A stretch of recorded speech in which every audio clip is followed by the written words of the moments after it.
രാത്രി നിശബ്ദമായിരുന്നു.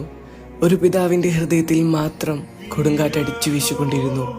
ഇബ്രാഹിം നബി അലൈഹി സ്വലാത്തു വസ്സലാം ഒരു സ്വപ്നത്തിൽ വീണ്ടും വീണ്ടും ഒരേ കാഴ്ച കണ്ടു.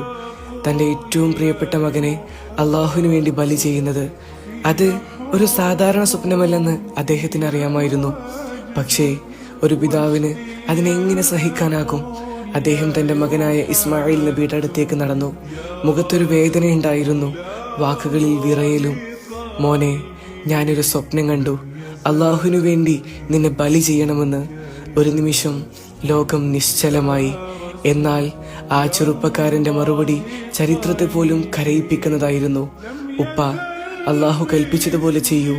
ഇൻഷാ അല്ലാഹ് ഞാൻ നിങ്ങളെ ക്ഷമയുള്ളവരിൽ കാണും. അവിടെ ഒരു പിതാവിൻ്റെ സ്നേഹവും ഒരു മകൻ്റെ വിശ്വാസവും ഒരേ സമയം പരീക്ഷിക്കപ്പെട്ടു. മിനിയുടെ മണൽപ്പരപ്പിലൂടെ അവർ